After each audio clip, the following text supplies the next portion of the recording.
Buenas noches. Hoy vamos a exponer y reflexionar sobre un misterio desde la perspectiva bíblica. En varios relatos del Antiguo Testamento, Dios se manifiesta de forma violenta.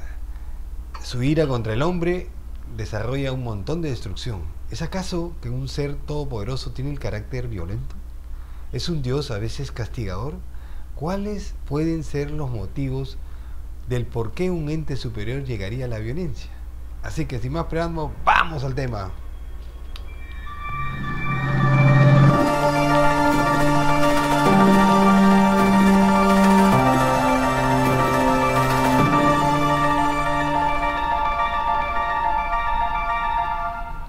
Buenas noches y bienvenidos al episodio número 178 de este su programa Cruda Realidad. Este es el título que nos puso nuestra buena amiga Geraldine Rojas, que se encuentra ahí, que espero que participe activamente, y que ahí está, y que Dios es ira, dice. Dios es ira, ¿no? ¿Es Dios realmente un ser colérico que castiga constantemente a la humanidad? ¿O su ira es una expresión de justicia frente a la impiedad del hombre? En este episodio vamos a reflexionar algunos pasajes del Antiguo Testamento que verdaderamente algunos dan mucho miedo. Sobre todo vamos a ver el verdadero carácter de esta ira divina. Leemos, por ejemplo, en Romanos 1:18.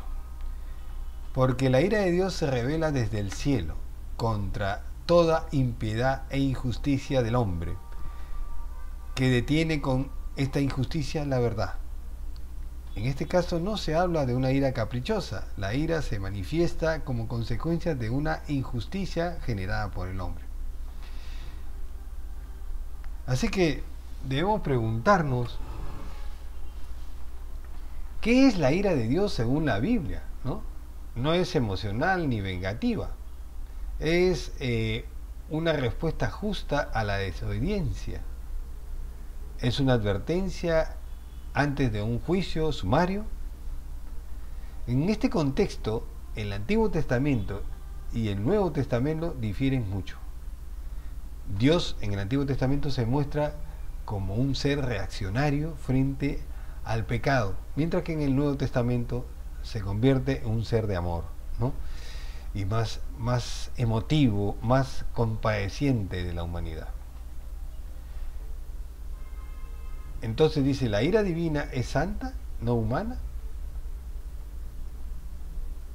Dios advierte antes de actuar. Veamos primeramente, uno por uno, desde el Génesis, ¿qué dice Dios? Ejemplos del Antiguo Testamento.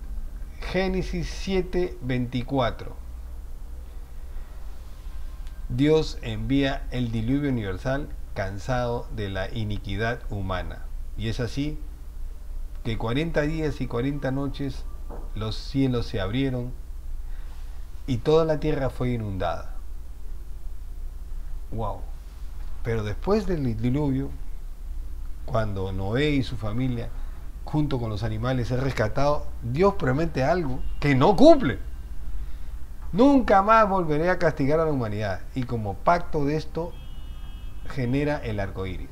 Sin embargo, en Génesis 14:3 tenemos la destrucción de Sodoma y Gomorra. Acá vemos a la familia de Lot, bueno, exceptuando a la mujer de Lot que queda convertida en una estatua de sal, y cómo nuevamente Dios masacra a la ciudad, dizque porque eran pecadores, eran homosexuales, lesbianas, en fin, todos los pecados del mundo.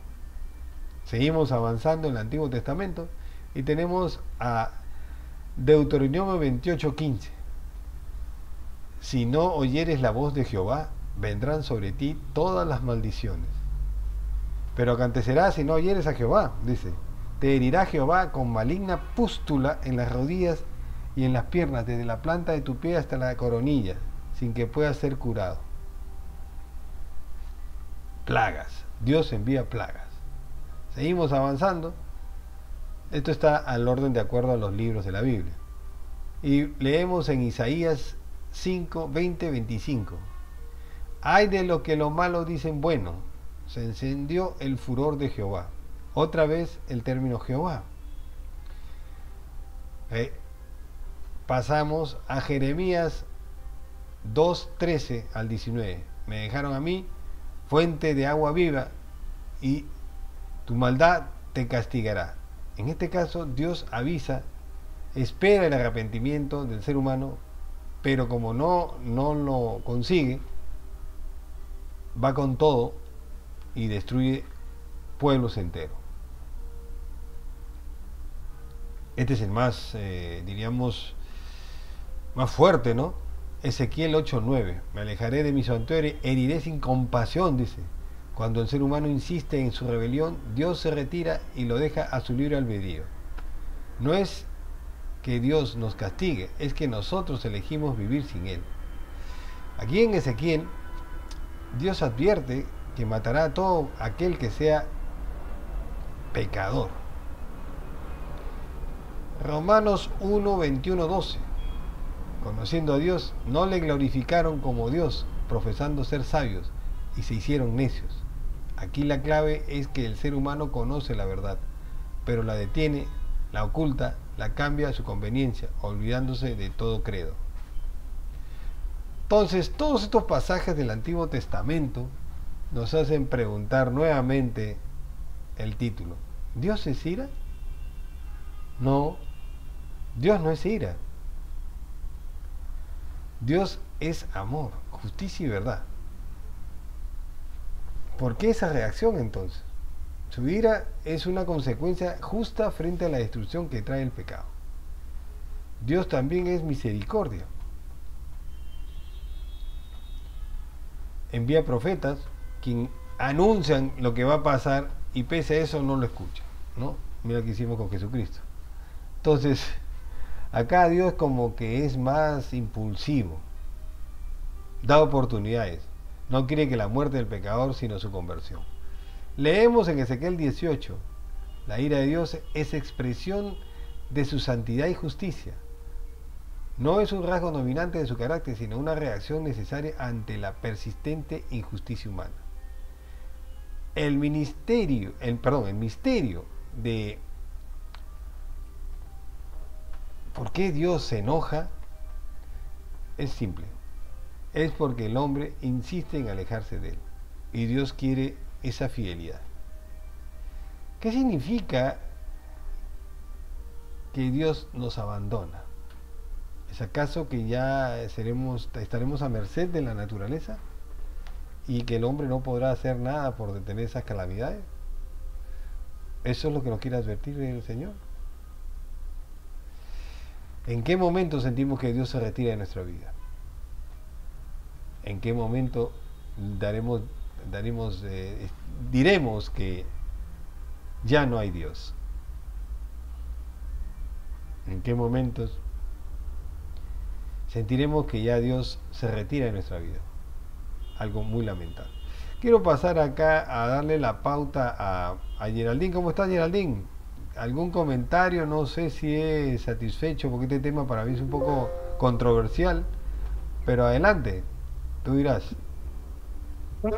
Sí, el tema Dios es ira. No se escucha bien. Adelante. Mencionabas que nosotros nos alejamos de Él, pero pareciera que fuera al contrario. Él se aleja de nosotros porque nos deja a nuestro libre albedrío, porque no estamos en sus preceptos. ¿Y cuáles son sus preceptos? Es que sintamos el amor que Él nos brinda. Dijiste también que ahora ese es el tiempo que brinda Dios, es el amor, ¿no? Entonces, eso es, sentimos el abandono porque ya nosotros prescindimos de sus consejos, de su amor. de su guía y, y en realidad decimos que Dios nos castiga por eso. Y bueno, pues si sentimos el castigo, estaremos de acuerdo porque cómo actuamos, ¿no? Y también su ira la representa de esa manera, ¿no? Escuché que dijiste que Dios no cumplió, que jamás iba a Después traer desastres, claro, ¿no? después del diluvio universal, Dios hizo un pacto con la humanidad y puso el arco iris para nunca más atentar contra ella. Sin embargo, eh, miles de años después destruye Sodoma y Gomorra. Después también lo hace con un montón de pueblos, ¿no? Entonces,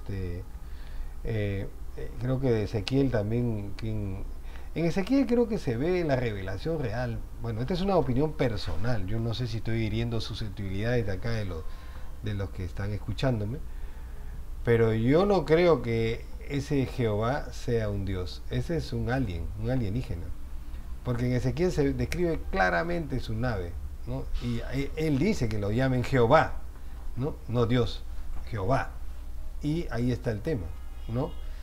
Un extraterrestre que quiere enseñar a las buenas y a las malas, matando humanos descarriados. Creo que después cambió el tema, ¿no? Con la llegada de Jesucristo ya es el ejemplo del Dios vivo y que cambia. O sea, es al revés, es el sacrificio y fuimos nosotros los que hacemos el daño a un Dios Yo para darnos también cuenta. considero que es un Dios, es un ser sobrenatural, de la forma como explica por qué Él amó al mundo. Si hablamos desde el punto de vista espiritual, ¿no? La explicación divina de la creación del mundo, Él creó, todas las cosas que existen en el mundo porque Él amó, ¿no? Así es. Si tú tienes un hijo descarriado, ¿qué le das? Ejemplos. No lo matas. Le das ejemplos. La Claro, autoridad qué mejor ejemplo de sacrificar a su hijo, ¿no? Pero ahí creo que entendí, la humanidad entendió. Con Jesucristo la humanidad entendió el error. Más bien con los castigos no sabemos, pues las civilizaciones anteriores que fueron destruidas y hay muchas más que no sabemos. Bueno, hablan de la Atlántida, Lemuria, y un montón de civilizaciones anteriores todavía. Si hay alguien que sistemáticamente nos está aniquilando por no seguir sus dogmas, es un problema porque vivimos ahorita en un ambiente básicamente tecnológico donde el credo es la ciencia. Entonces, difícil llevar ahora un canon estrictamente religioso, aunque hay personas muy piadosas, conozco, mi señora madre es muy piadosa, por ejemplo, y siempre está en debate conmigo sobre qué o no, qué hacer y qué no hacer en caso de un tema divino. Yo lo aplico en la lógica, por supuesto que creo en Dios, creo que este universo es fantástico y no se puede haber creado así, porque así, hay una inteligencia que ha tenido que construir todo esto, ¿no? Entonces incluso se hizo un debate sobre un congreso de científicos solamente indicando de por qué existían los ojos, por qué existían los ojos en los animales. Y se concluye que tiene que haber sido alguien que los creara, alguien que los diseñara. En fin, si hablamos del ADN, las probabilidades son infinitas. Yo pienso que ha habido dos caracteres, Geraldine. Asistimos que el Antiguo Testamento era un ser superior, definitivamente, que daba ejemplos, pero mediante castigo, mediante temor, ¿no? Incluso cuando Moisés sale con el arca de la alianza, o sea, las tablas de la ley que las deposita el arca de la alianza, es un artefacto muy, muy controversial, ¿no? Muy, muy conspirativo. No ha sido encontrado, pero por las descripciones estamos hablando de una caja fuerte con todas las medidas de seguridad donde cualquier ser humano queda inmediatamente pulverizado, no pulverizado, sino fulminado, con una energía extraña. Eso no lo dice una vez, dos veces, se relata cientos de veces.